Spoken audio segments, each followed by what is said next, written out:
Hello అందరికీ. మిగిలిపోయిన ఇడ్లీ పిండితో మనం కరకరలాడే పునుగుల రెసిపీని ఈరోజు నేను మీకు చూపించబోతున్నాను. లోపల సాఫ్ట్గా పైన క్రిస్పీగా ఎలా చేయాలో చూసేద్దాం. ముందుగా ఇక్కడ నేను 1 కప్పు వరకు ఇడ్లీల పిండిని తీసుకుంటున్నాను. ఇడ్లీల పిండిలోకి 2 స్పూన్స్ వరకు మైదా పిండిని యాడ్ చేసేసుకోవాలి.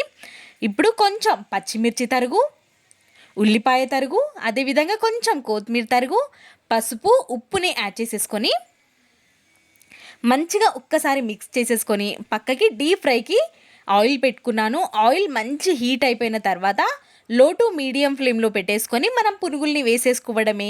చాలా ఈజీగా చేసుకునే ఈ రెసిపీ మనం తొందరగానే అయిపోతుంది. ఇడ్లీలు చేసేదానికంటే కూడా ఇలా పునుగులు చేసుకోవడమే చాలా తొందరగా అయిపోతుంది. ఒక్కసారి ఈ విధంగా ట్రై చేయండి. మీకు ఇలాంటి ఈజీ అండ్ సింపుల్ రెసిపీస్ కోసం అను కేఆర్ బ్లాగ్స్ని సబ్స్క్రైబ్ చేసుకోండి. ఇలాంటి మరెన్నో మంచి వీడియోస్ మన ఛానల్లో ఉన్నాయి కాబట్టి ఒక్కసారి అను కేఆర్ బ్లాగ్స్ ఛానల్ని విజిట్ చేయండి. Thanks for watching.